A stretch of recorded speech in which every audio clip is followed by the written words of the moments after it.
Olá, amigos. Eu sou Alexandre Morales, diretor do Sindicato dos Bancários de Bauru e Região e apresentador do programa Sem Tarifa, o programa destinado a você, bancário. Nessa semana, um tema muito especial, eleições FUNCEF 2022. Para realizar esse programa, eu conto com a companhia de Paulo Tonon, diretor da entidade, e uma jovem muito especial, Marta Turra. Tudo bem, Marta? Cumprimente os nossos colegas de Bauru e Região. É um prazer ter você aqui, Marta.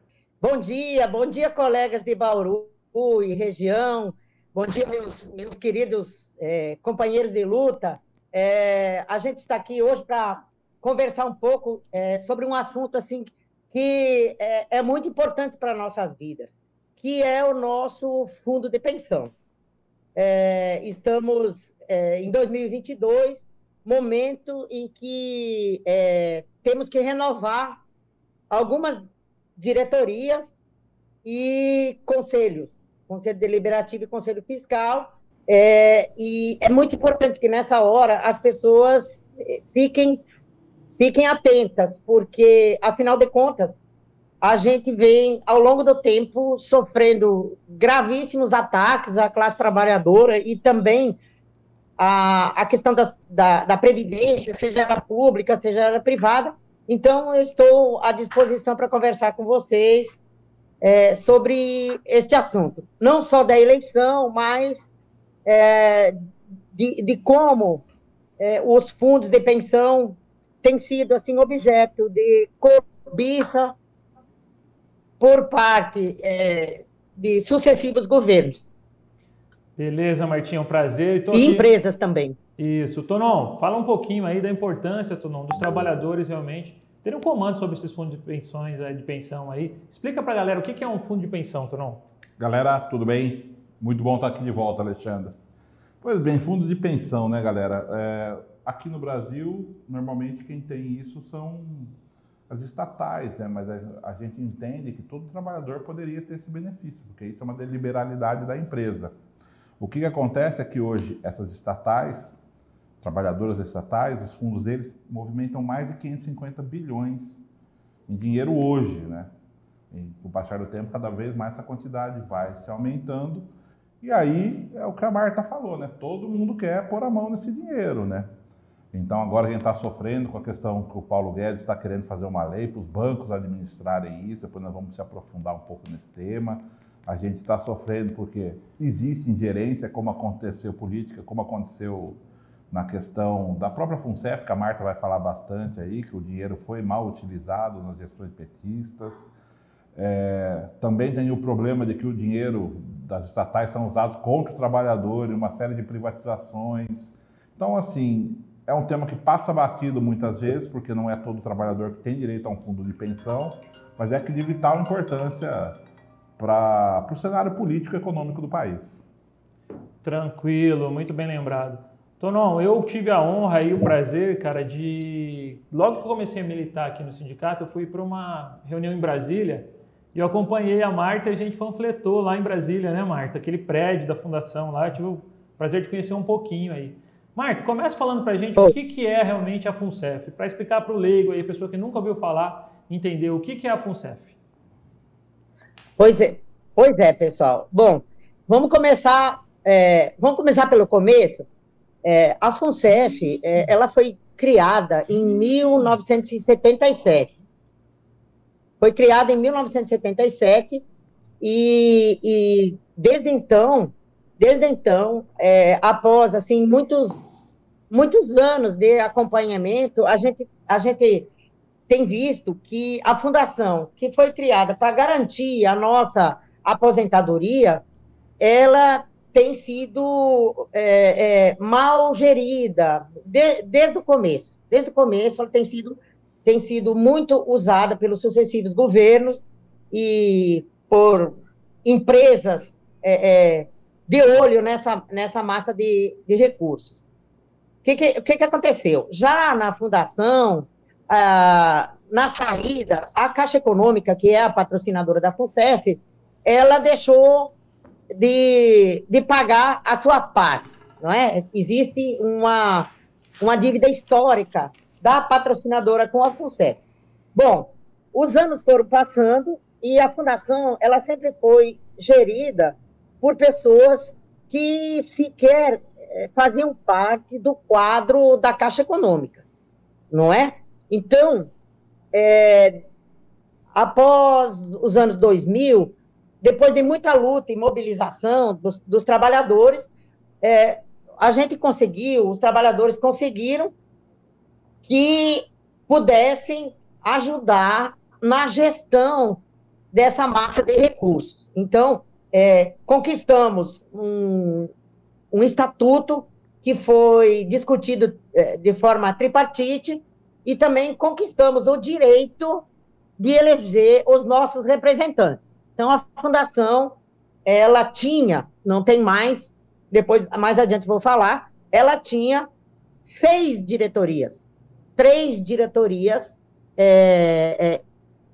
indicadas pela patrocinadora e 3 diretorias eleitas pelos representantes.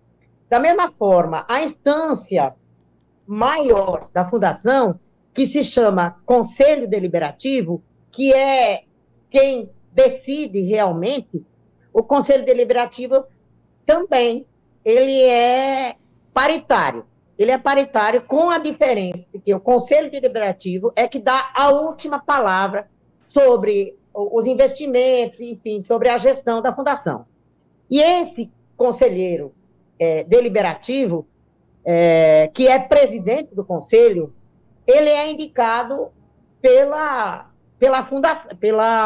patrocinadora, que, por sua vez, tem indicação do governo. Ou seja, muito embora essa instância da governança, o Conselho Deliberativo, seja a instância maior da fundação, em que pese a gente ter conquistado, eleger os nossos representantes, a força de decisão ainda está na mão da patrocinadora. Isso nunca mudou. Ô, Marta, a outra instância, que é a instância de controle... Te interromper já interrompendo. Oi. Até pegando esse gancho, que aqui em Bauru a gente está fazendo muita discussão do Economos, Sim. que é o Fundo de Previdência e Saúde do pessoal da nossa Sim. Caixa. Essa semana o plano deles vai ser extinto, o plano de Sim. saúde. E exatamente pelo que você falou. O que acontece? Os diretores que foram escolhidos pelo banco votaram com a ajuda do voto de Minerva para que o plano de saúde deles fosse extinto agora na sexta-feira. Então é um exemplo bem concreto Sim. do que você está falando. A gente tem os nossos representantes eleitos Sim. ali, que na teoria Sim. equilibraria o jogo, mas aí o patrocinador, que Sim. é quem indica um cara que hoje, no caso do Economos, já foi diretor do Banco do Brasil, e aí ele dá o voto de acordo com o interesse do banco. E toda a nossa luta aqui por base cai por água abaixo, né? Só queria fazer porque o que você está falando é extremamente elucidativo, até por causa do que a gente está vivendo aqui do Economos agora. Pode complementar aí, Marta. Exatamente. Exatamente. Então, assim, ó, não é só o Economos. São grandes fundos de pensão, os que são chamados relevantes, vamos dizer assim, tecnicamente relevantes, como é a Previ, do Banco do Brasil, como é a Petros, da Petrobras, como é a FUNCEF, que é a terceiro maior fundo de pensão do nosso país, com uma montanha de dinheiro lá de quase 90 bilhões de reais, isso não é pouca coisa. Todos esses fundos estão sendo atacados. E estão sendo atacados de uma forma absolutamente que contraria a própria legislação, certo? O que está acontecendo? O Conselho Nacional de Previdência Complementar, que é o órgão, vamos dizer assim, fiscalizador, é um órgão do executivo, onde as pessoas são indicadas pelo governo, pelo Ministério da Fazenda, e aí tem que dar nome aos bois. Agora, Paulo Guedes, um banqueiro privado, que quer levar essa massa de recursos, e as pessoas podem se encantar com isso, né, para o setor privado, para um plano aonde eles vão gerir essa massa de recursos do jeito que eles bem quiserem. Então, esse conselho está fazendo uma resolução após a outra E até onde eu conheço e até onde eu sei, resolução não tem força de lei, o que vale é a lei. Mas eles estão indo mais além.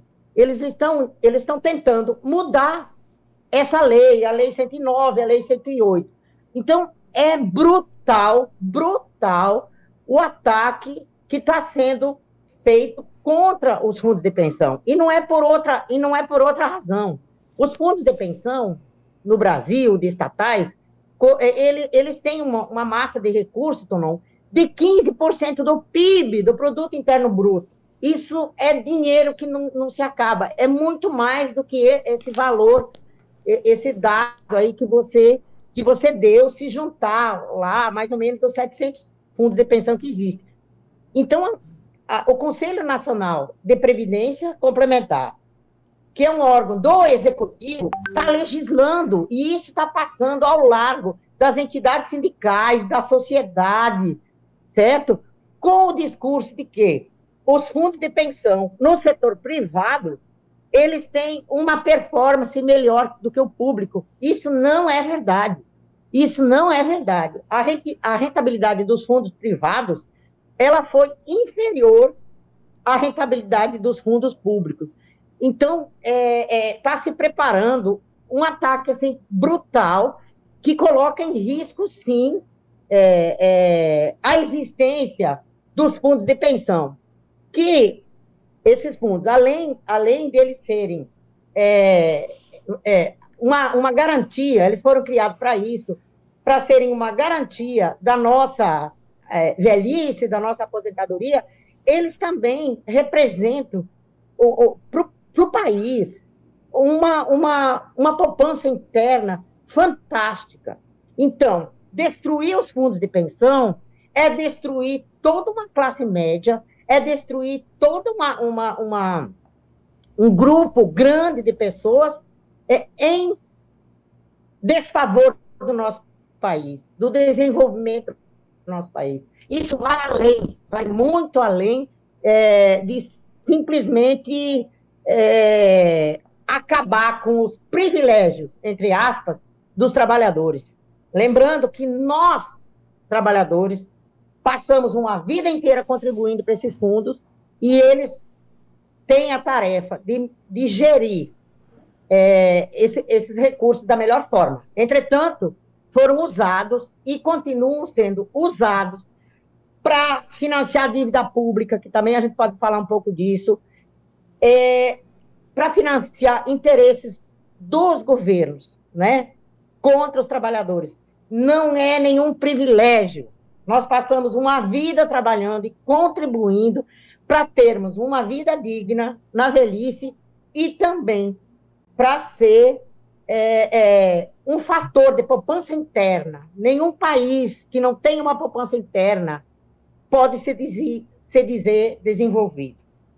É mais ou menos por aí. Obrigado, Marta. Tonon, a gente viu aí que o problema dos fundos de pensão, eles não são oriundos aí do governo Bolsonaro, né?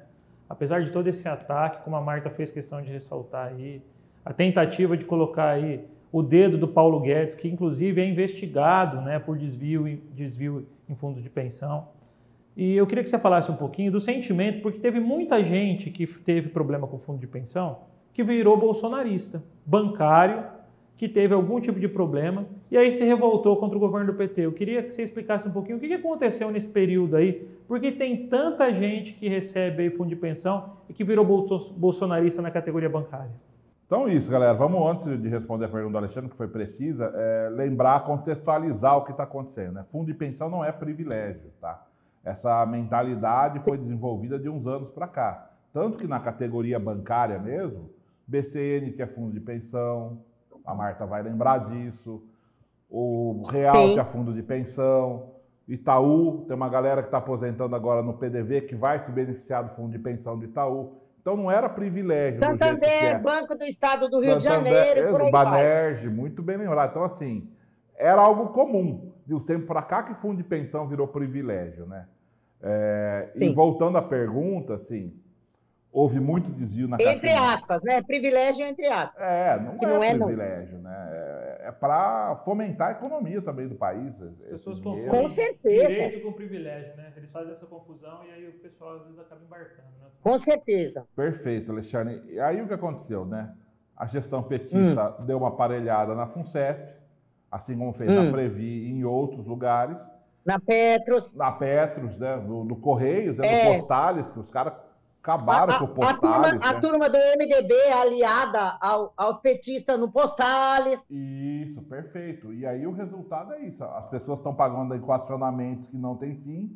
Na FUNCEF ainda tem, acho que 17 anos, né, Marta, de equacionamento para pagar por causa dessa Depende do plano. Tem planos que é 20 anos, como o meu, 20 anos, né? Se eu for pagar, eu já paguei 4, tem mais 16, eu pagaria tranquilamente um belíssimo apartamento, né? É exatamente isso. Que eu estou pagando, isso eu estou dizendo mas todo mundo, né? Então assim, não, desculpe, você conclua aí. Pode me interromper sempre, Marta. Marta, depois a gente vai voltar para você falar um pouquinho aí desses aportes aí que vocês têm que fazer, essa contribuição mensal que vocês têm que fazer, porque é interessante o pessoal ainda mais novo visualizar o tamanho do prejuízo. Mas é o que a Marta falou, foi preciso. Ela tem uma consciência política e consegue ver que, claro, que houve uma roubalheira, mas ela não direciona esse ódio como solução apoiar Bolsonaro, né? Que, inclusive, agora está com esse projeto de lei para jogar todo o dinheiro dos fundos para os bancos, para quem tiver interesse. E como a Marta falou, eu peguei aqui a rentabilidade dos fundos de pensão administrado pelos fundos, da forma como é hoje, que nos últimos 9 anos deu 162%, com uma taxa de administração de 0,27%. Sim. E enquanto quem investiu nos fundos de previdência dos bancos só teve uma rentabilidade de 108% nesse mesmo período, com uma taxa de administração de 1,3%. Então, na prática, o que significaria isso, pessoal? Exatamente. Se eu tivesse pego o meu dinheiro da Previ, em vez de pôr na Previ, tivesse dado para um banco administrar, eu ia ter uma aposentadoria 30% menor. Tá? Então, é isso que nós está em jogo aqui. É isso que nós estamos falando. E aí, não adianta o cara ter raiva do PT, embora tenha razão em parte da sua raiva, porque o cara vai te tungar 30% do teu salário, que não vai vir em forma de equacionamento, mas vai vir porque você vai pagar a taxa de administração para o banco, para uma coisa que as pessoas não vão ter o mesmo cuidado que o fundo de pensão deveria ter quando é gerado por especialistas, quando tem um órgão fiscalizatório, como é a função dos conselheiros eleitos pelos trabalhadores. Então é completamente diferente a situação, né? Nada justifica bolsonarismo após 660 mil mortes, né, Alexandre? Após gasolina R$10, não tem, cara. E sem contar que esse pessoal que tungou agora tá junto com o Bolsonaro. Então, assim, nem isso justifica, porque quem roubou continua no governo, continua no poder, né? Aquela velha troca de favores, o toma lá e lá cá que prometeram acabar, não acabaram com nada, aperfeiçoaram. Tanto que a gente está vendo escândalos aí nos fundos de pensão, nós estamos vendo escândalo aí na educação, na saúde, que são coisas importantíssimas. Nós estamos falando aqui de aposentadoria, né? Nós estamos falando aqui de saúde e educação, e uma roubalheira atrás da outra, e o cara vem com aquela cara de pau dele, falar que no governo dele não tem corrupção. E tem gente que ainda cai e acredita, e ainda o que é pior, defende, né? Marta, explica pra gente como é que funciona esse pagamento mensal que você faz aí. Por que você tem que contribuir, você que contribuía na ativa, o banco contribuía a parte dele, por que você ainda tem que contribuir ainda depois de aposentado? Explica pra mim. Alexandre, olha só. Primeira coisa sobre a questão do pessoal que virou bolsonarista. Sabe aquele ditado popular que diz assim, a dor ensina a gemer? Pois é, a dor ensina a gemer. O que aconteceu, assim, rapidamente, para depois responder essa tua pergunta, certo? O que aconteceu nos últimos anos?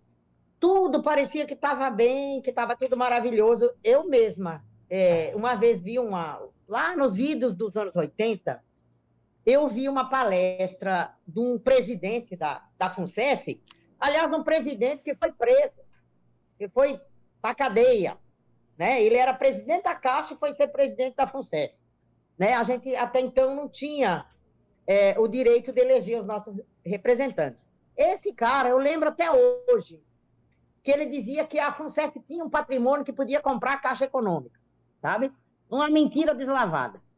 Pois foi muito bem. Durante anos e anos, nós ficamos, nós que eu digo, as entidades, nós, os trabalhadores, ficamos tranquilos, tá tudo correndo muito bem, até que começaram as mentiras, né? As maquiagens, certo? Houve maquiagem de balanço, houve superfaturamento, superavaliação de ativos que nós tínhamos, que não correspondia à realidade. Então, se manipularam, e não foi só no governo petista, isso de muito tempo, se maquiaram os parâmetros para calcular, né, para calcular as aposentadorias, enfim. Se maquiou parâmetros como idade, se mentiu sobre avaliação de ativos, enfim. E isso aí daria muitas horas de conversa, certo? Só que, quando que a gente descobriu isso? Lá por 2012, por aí, 2011, já em 98 já teve déficit, né? Lá por 2011, 2012, a luz vermelha passou a acender muito forte. Olha, os balanços estão saindo negativos, a gente está tendo, não é prejuízo, não existe prejuízo ou lucro em balanço de fundo de pensão, existe superávit ou déficit. Muito bem, lá por 2003, por exemplo, a Previ teve um grande superávit. Ficaram de olho naquele dinheirão e fizeram a resolução número 26. Essa resolução deu o direito do banco se apropriar da metade do superávit da Previ, certo? Isso é ilegal, porque uma resolução, e foi passando, uma resolução ela não pode estar acima da lei. Primeiro a lei, depois a resolução. Pois muito bem, já naquela época, né, que mudou de SPC para Previc, o superávit, a metade do superávit foi apropriado pelo Banco do Brasil, certo? E ainda assim tinha um superávit enorme, e vocês, quem é do Banco do Brasil, conhece isso, foi distribuído, as pessoas pararam de pagar. A FUNCEF, a FUNCEF e a Petros, elas foram muito mais atacadas, certo? Muito mais atacadas. O dinheiro foi usado para fazer investimentos, assim, pouco republicanos, não é? Pouco republicanos. Não havia um controle efetivo, né? De que se era possível, se era viável, se ia ter retorno, enfim. Vários indicadores que deveriam ser observados, né? Não foram. Simplesmente vinha a conta assim, olha, vocês têm que investir 1 bilhão no projeto tal, sem saber se era viável, se podia ter retorno, qual é a taxa. E isso, o que aconteceu? Deu ruim. Então, assim, ainda no início desse século, foram feitas leis para reger minimamente esse funcionamento. E a Lei 108, 109, essas leis, elas dizem respeito aos fundos de pensão. O que acontece? Em se tratando de superávit, isso deve ser distribuído. De que forma? Deixando de cobrar a mensalidade, porque o plano não tem que ter lucro, ele tem que estar equilibrado. Eu tenho que ter dinheiro suficiente para pagar todo mundo que é aposentado. Mas, se for o contrário, se for déficit, também tem que ser equacionado. Então, eu não estou questionando a lei está correta. Está correta. Se eu entro com R$1 e a patrocinadora com 1, certo? Quando tiver tudo lindo e maravilhoso, pipocando, cheio de superávit, é uma beleza. O problema é quando tem o déficit.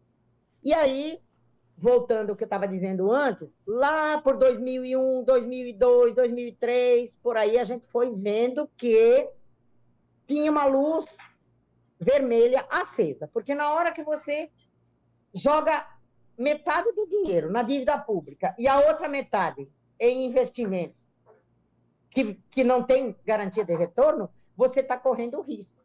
Então, do ponto de vista legal, não é errado cobrar o equacionamento. O problema são as causas do déficit, as causas. E isso na FUNCEF foi detectado em 2014, 2015, quando os auditores foram eleitos pelos trabalhadores, que estavam com ódio do PT e que optaram por Bolsonaro e que a coisa só fez piorar, de lá para cá, só fez piorar. Então, em 2014, 2015, foi feito um relatório pelos diretores, auditores que foram eleitos por nós, aonde eles constataram a causa do déficit. Isso foi para o Conselho Deliberativo. Eles lá foi para o Conselho Deliberativo e disse, olha, as causas do déficit, e a lei diz que se o déficit foi provocado, as pessoas têm responsabilidade, a Caixa tem responsabilidade, e isso tem uma ação de regresso, teria que ter uma ação de regresso contra quem provocou os déficits, certo? Então, esse relatório, ele foi feito e foi comprovado que o déficit não foi meramente de questões conjunturais, e sim de causas mais graves, de malversação de recursos, de roubo, de superfaturamento, tudo isso. Só que daí foi para o Conselho Deliberativo. E quem tem o voto de Minerva no Conselho Deliberativo? A patrocinadora, que é indicada pelo Ministério da Fazenda e pela Casa Civil, certo? O que aconteceu? Qual o relatório que foi para a Previc? Que é outra, que deveria fiscalizar, mas como é que eu vou te dizer? É a raposa tomando conta do galinheiro. A Previc é isso, é a raposa tomando conta do galinheiro. Qual dos relatórios eles aceitaram? Aquele enviado, né, pelo Conselho Deliberativo, votado com voto de Minerva. Isso lá atrás. E o nosso relatório das causas de déficit, eu digo nosso, porque na época nós apoiamos os auditores para ser os diretores. Então, não tem nada de errado com déficit ou superávit. O que tem errado é com as causas. E agora, o mais grave de tudo é que a gente está pagando isso e as apurações para detectar os responsáveis e para reaver esse dinheiro que foi até expatriado, está muito difícil. É você correr atrás do prejuízo. É isso que nós estamos fazendo, né? Numa justiça que é muito questionável, que tem dificuldade de discutir os fundos de pensão. Então, por si só, pagar equacionamento ou receber superávit não está errado, está previsto em lei. O problema todo são as causas, e as causas hoje são amplamente conhecidas. Só que a situação o que está ruim ainda pode piorar. Na Previ é a mesma triste realidade ou tem um pouco de diferença? A Previ quase não teve problema de ingerência lá, tá? Teve pequenos investimentos errados, como aconteceu desde a questão do Fernando Henrique, mas pelo contrário, a Marta lembrou bem, né? Essa discussão de que o patrocinador pegou uma parte do lucro da Previ, o que eles fizeram? Eles adoçaram a boca dos funcionários, dos associados, dando metade do lucro para eles, isentando eles de pagamento e pagando uma renda extra, um benefício extra todo mês, e em troca o banco fez essa negociata para pegar parte do dinheiro, né? Então o banqueiro não perde nunca, né, Alexandre? É inacreditável, né? Então é isso que a gente tem que ficar sempre atento. Não. Ô, Marta, a gente tem aqui... Aí, Tonon, assim, só um adendo, Tonon. Olha só, por exemplo, a Previ também já deu déficit, algumas vezes por aí. Só que dentro daquela margem que não precisa equacionar, existem limites para isso. Só que tem uma diferença. A Previ, por exemplo, eu quero dar um exemplo. A Sete Brasil, o diabo daquela história da Sete Brasil, a Previ logo viu que aquilo ali era um investimento que ia fazer água e pulou fora. Isso aí. Certo? Pulou fora. Teve prejuízo, mas pequeno. A FUNCEF, ao invés de pular fora dessa barca furada, ao invés de entrar com 700 milhões ou 1 bilhão, entrou com 1 bilhão e lá vai pedrada. Por isso tem entendeu? gente presa da FUNCEF e na Previ não, né? Porque os caras, na teoria, acharam o problema e correram para ajustar, né? Exatamente. A Petros, por exemplo, a Petros vem dando déficit, foi assim muito, muito prejudicada também. Acontece que os conselheiros fiscais eleitos na Petros, desde o início dos anos 2000, nunca aprovaram um balanço da Petros. Sempre reprovaram os balanços, né? Então, os conselheiros fiscais, que é a área de controle da Fundação Previ, eles nunca aprovaram balanço. Nunca. Certo? Eles sempre apontaram as dificuldades. Na FUNCEF, o que aconteceu? Parte da diretoria era indicada pela patrocinadora e a outra parte era do mesmo time do povo da patrocinadora. Então, não tinha, entendeu? Durante muito tempo, não tinha discussão. Todo mundo... Ô, Alexandre, nós nunca precisamos... E eu acho que a gente pode pegar bem esse gancho que a Marta está falando, para a gente falar claro justamente da candidatura dela, né? Por que é importante a gente ter gente independente de fato nesses cargos, né? De conselho fiscal, deliberativo, né? Que muitas vezes a pessoa acaba votando, vou votar no superintendente... Não é isso, né, cara? Porque na hora do vamos ver, o cara vai fazer o jogo do patrão, né? Tá acostumado, né? Passou a carreira inteira fazendo o jogo do patrão. Não vai ser agora que o cara vai mudar de lado, né? Geralmente, esses superintendentes aí, para chegar onde eles chegam, a grande maioria das vezes, eles fazem aí tudo que o chefe manda. Não é à toa que o rapaz mandou o pessoal deitar e fazer flexão e a maioria do pessoal se sujeitou a isso. Então, assim, é até uma questão de cultura, né? Uma submissão aí. Então é importante eleger pessoas como a Marta Turra aí, valente, combatente. Marta, pega aí essa pergunta que o Tonon fez aí e explica por que é tão importante ter pessoas como você aí. Guerreira, inclusive, veio nos ajudar aqui na nossa eleição, né, Tonon? É bom falar isso pro pessoal de Bauru região. A pessoa sai lá do Rio Grande do Norte e vem aqui participar da eleição do Sindicato Bauru, não é qualquer coisa não, é gente que realmente faz a diferença. Martinha, por que é importante votar aí no seu grupo? Olha só. Primeira coisa, o processo eleitoral todo foi construído, certo? Após uma aprovação de um estatuto que é absolutamente ilegal, né? Foi o estatuto de 2007 dizia que para mudar o estatuto não pode ser voto em Minerva, tem que ser maioria, pois não foi assim. Aprovaram o estatuto com as bênçãos da Previc, que é a galinha tomando conta, a raposa tomando conta do galinheiro, né? Aprovaram esse estatuto e isso abriu o caminho para um regulamento muito do escroto, com perdão do palavrão, certo? O que acontece? A gente está em minoria. Em que pese todas as nossas críticas, por que é importante a gente estar lá?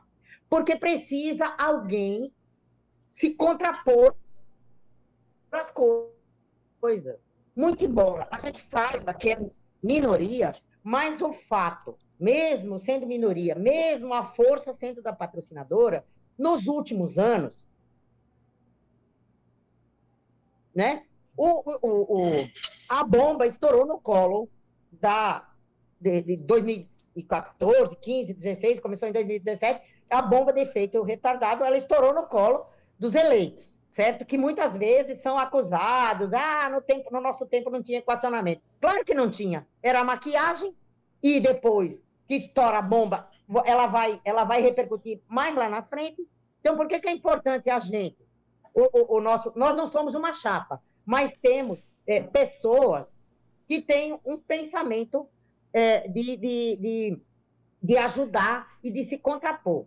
Só o fato da gente virar uma pedra no sapato, isso já inibe um pouco, né, os malfeitos, não é? Então, assim, é importante, eu acho que a gente tem que lutar para ser maioria. Nós temos que lutar para ser maioria, e isso tem que passar por um debate político, inclusive com os parlamentares, certo? Os parlamentares para dizer, cara, fundo de pensão é uma massa de recursos importante para esse país, não é só para aposentadoria. Então, esse debate tem que estar na cabeça de quem está se propondo a ser legislador, porque o executivo está legislando, em vez de ser o legislativo, o executivo está legislando, e a boiada está passando. E a boiada está passando para jogar esses bilhões, quase 1 trilhão, para os bancos públicos, né? Para os bancos privados, perdão. Então, assim, é importante para ter alguém lá dentro para denunciar, para lutar, e tem algumas pessoas que estão dispostas, né? Como eu, que está sob júdice, como o Ciro, que tem batalhado, Ciro, engenheiro, lá do Rio de Janeiro, está na ativa, não saudou, faz parte do Conselho Deliberativo, tem pelejado lá dentro do Conselho Deliberativo, né? A outra pessoa, a Ana, lá de São Paulo, Ana Brito, lá de São Paulo, também é uma pessoa independente. As pessoas são independentes. Ana não está ligada a nenhum sindicato, Ciro também não. O Vilmar, que é outro conhecedor, né? O Gilson, que foi conselheiro deliberativo durante um tempo, lá de 2014 até 2017, por aí. O Gilson foi o cara que desvelou todas as maracutaias dos negócios dentro da FUNCEF. Então, assim, é importante. Nós vamos ter maioria? Não vamos. Mas nós vamos estar lá dentro denunciando, nós vamos estar lá dentro batalhando. E o trabalhador precisa saber que a FUNCEF, bem gerida, é um baita do negócio. Sabe por que é um baita do negócio? Eu coloco R$1 na fundação e a patrocinadora coloca 1. Então, de partida, eu já saio com 100%. De partida, eu já saio com 100%. Eu sou defensora ferrenha dos fundos de pensão. E mais defensora ainda, obviamente, se nós tivéssemos uma previdência pública decente, uma previdência pública que pudesse cuidar de todo mundo, não precisaria nada disso. Mas, ainda assim, sou defensora dos fundos de pensão e dos trabalhadores, que são seus verdadeiros donos, estarem lá dentro para denunciar, para lutar e para tentar impedir que nos roube como nos roubaram até hoje. Ô Alexandre, só queria fazer um complemento à fala da Marta, que é essa discussão de por que a candidatura dela está sob júdice, né? Porque os caras colocam cada vez mais empecilhos para que um trabalhador comum faça parte do conselho, né? Isso. Então, eles colocam justamente para acabar elegendo só superintendente, só gente com ex-diretor do banco, justamente gente que já tem um lado, então eles vão pondo MBA, especialização em não sei o quê, justamente para uma pessoa do chão da fábrica não poder ter o direito fiscalizatório ou de dar opinião sobre o fundo de pensão. Então, é única e exclusivamente por isso que a candidatura da Marta está sobre júdice, porque as regras vão mudando e dessas mudanças não são mudanças justas, né? Isso. E a gente sabe da importância de pessoas técnicas, né, ali compondo. Mas não só disso, né? Tanto que a chapa que a Marta tem pessoas técnicas. Isso, exatamente. Só que tem que ter um componente político aí. Nós estamos falando de como nós falamos, mais de 500 bilhões aí, que os caras usam como Sete Brasil, que já foi dito, da forma como os caras querem, né? Tem gente que faz cassino com fundo de pensão, né? Então, assim, olha só,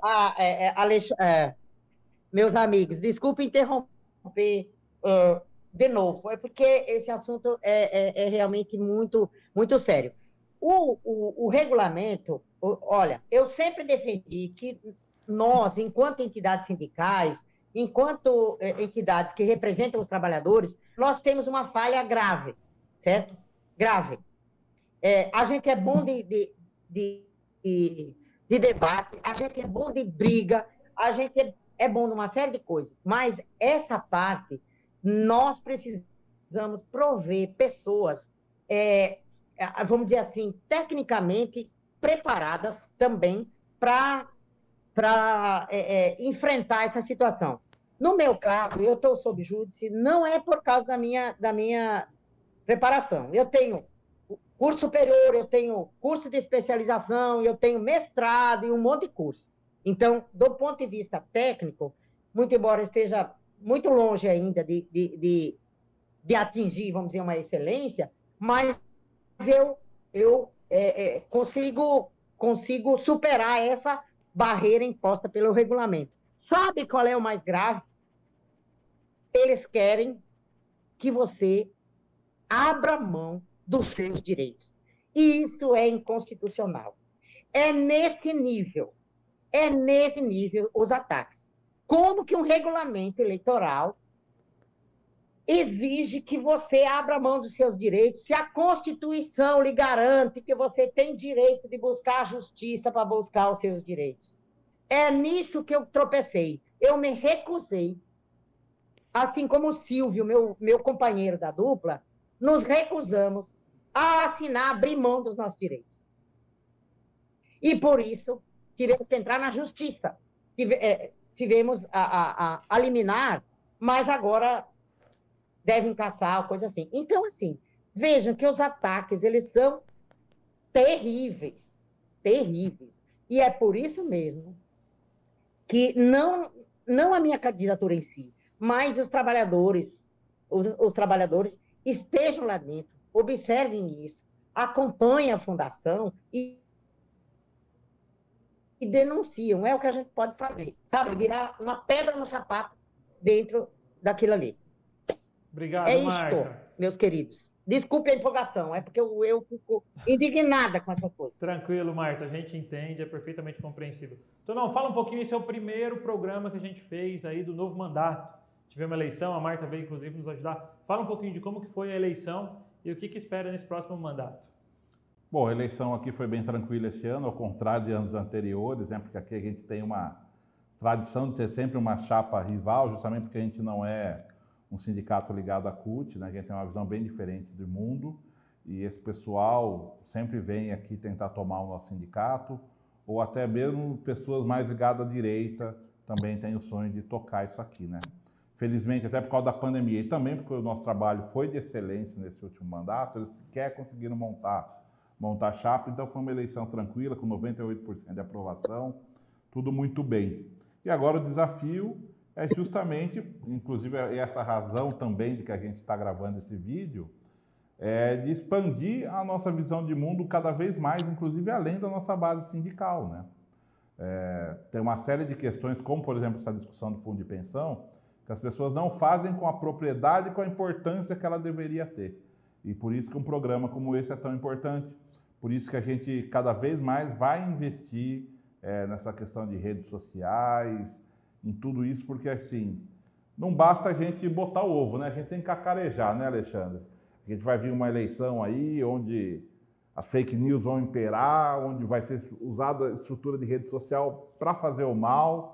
Então a gente tem que falar, opa, isso aqui é verdade, isso aqui não é, vamos com calma nisso aqui, pôr os pingos nos is, certo, Alexandre? Certeza, pingo nos is, mas não é aquele programa não, hein? Não, vamos deixar nunca, claro, né, Tonão? Nunca. Aqui não. Galera, é super importante, então, para divulgar os conteúdos, a participação de vocês. Nós precisamos realmente se engajar, porque, assim, a direita escrota, a direita bolsonarista, ela se engaja, ela faz campanha, ela divulga um monte de porcaria. E, às vezes, a gente fica aí com vergonha de compartilhar um vídeo, de divulgar uma coisa que é verdadeira. Então, a gente pede a ajuda de vocês. Estamos juntos em mais esse desafio, são mais aí 3 anos fazendo a diferença. É importante salientar que nós tivemos uma aprovação aí 98% das pessoas que votaram na nossa chapa. Isso não é pouca coisa, é realmente um retrato bom de que o trabalho está sendo bem feito e que está sendo aprovado. Marta, você ia falar alguma coisa? Pode falar, Marta. Eu queria assim, eu acho que a gente tem, para além do nosso trabalho sindical, cada vez mais ter um trabalho político, e vocês têm feito isso, né? Eu acho que a luta política e a luta jurídica, elas têm que andar juntas, andar juntas. E uma das sugestões, eu acho muito interessante, a questão da discussão da dívida pública, que tem tudo a ver. Vocês sabiam que de 2019 até 2021, o governo federal pagou quase 2 bilhões, quase 2 trilhões, perdão, não é bilhão, não é mais bilhão, é trilhão.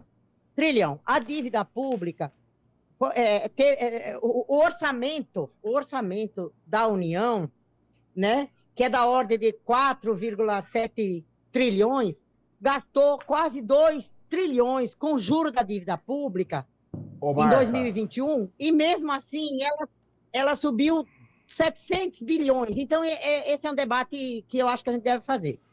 Inclusive, a gente está pautando aqui para trazer a Maria Lúcia Fatorelli aqui para gravar um programa com a gente, justamente para fazer esse debate da dívida pública. Excelente. Porque ela tem uma visão parecida com a nossa. Excelente. Então, a gente está em contato já com ela para ela ser uma das próximas convidadas sem tarifa aí.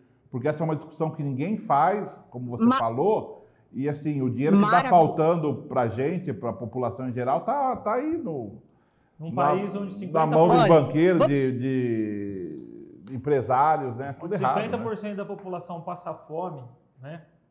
Defender que tem que ser feito esse pagamento realmente é uma vergonha, porque assim, é uma falta de humanidade. O que nós estamos discutindo aqui é questão básica, né? É a humanidade, é questão básica de sobrevivência. Você veja que a Seguridade Social, né, em 2019, ela